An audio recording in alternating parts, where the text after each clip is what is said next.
When we first came to look at this property in 2000, one of the first things I noticed was the great amount of shade that we had in the backyard. We had 2 sycamore trees, one in the backyard and one to the side, that I envisioned providing shade as our children played out here. Everything was great until Hurricane Ike. There was a whirlwind that came through in the middle of the night. The whole, houseward side was gone.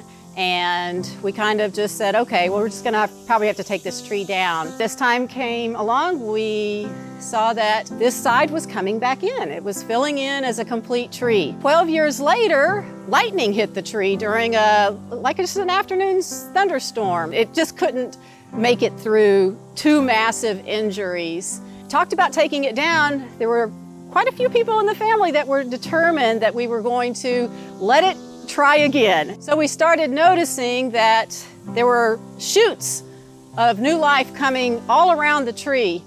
So around a year later, we have a stump that's 12 foot high with a canopy about 24 foot of tree at this point. It's really exciting that we have this tree that just won't give up.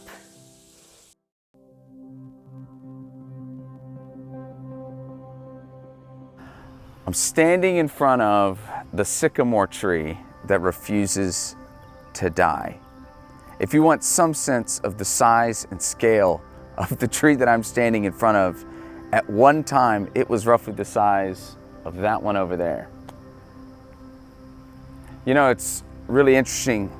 Hebrews chapter 6, the second half of it, talks about God making an oath and a promise upon himself.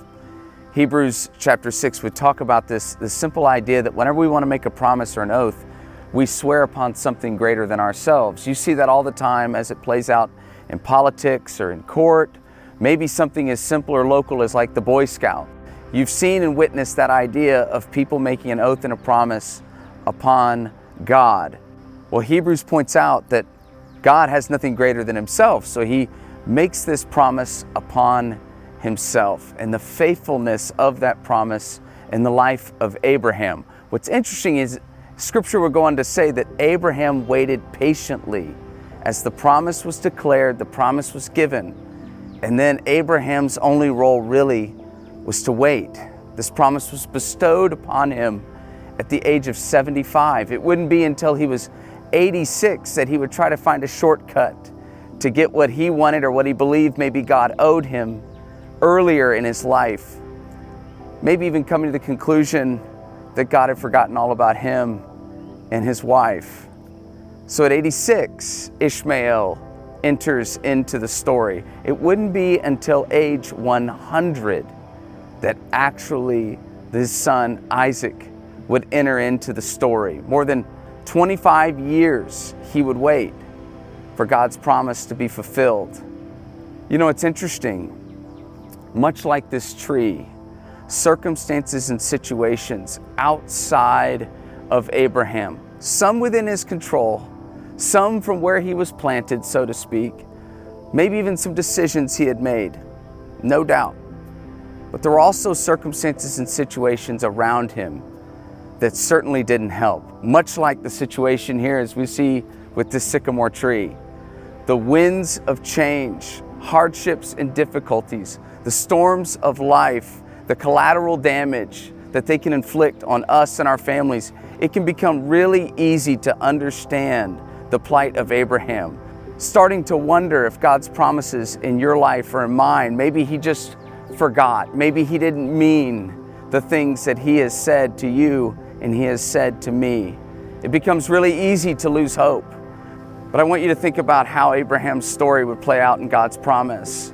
God's promise didn't just extend to Abraham in his life. As Hebrews chapter 6 would point out, this would all eventually lead to Jesus. You know what's interesting is in Jeremiah chapter 22 verse 30, in the story of Mary and Joseph, on Joseph's side of his family tree is someone named Jeconiah.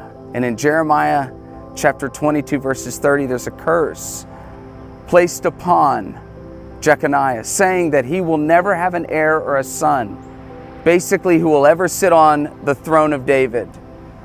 His family lineage from that point on is dead, cut off, not that much different than what you see here. Cut off, never to grow again. And yet Isaiah 11 would then point out that there would be this one who would come along from this seeming stump, would be this tender shoot. You look at something like this. It's a beautiful image of a tender shoot. Something out of something that seems so sturdy, but it's not what you're going to rely on. It's been cut off. See that curse upon Joseph's side of the family that would come down. No one on Joseph's side, no family heir from that seed of that family, and yet from the side of that stump would be a tender shoot, and that tender shoot would be Jesus. When God makes a promise, He makes a promise. When God lays down a curse, He holds firm to that curse. As Hebrews chapter 6 would point out, God doesn't change His mind. His character is unwavering. So what does God do?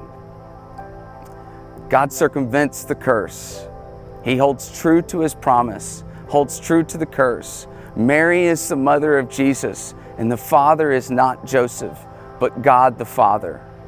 I want you to remember, no matter what happens in this life, whether it's the winds that come blowing and beating up against you in your life, the lightning strikes of death or sickness or disease, setbacks in some aspect of your life as you know it, don't think for a moment that God's promises aren't sure.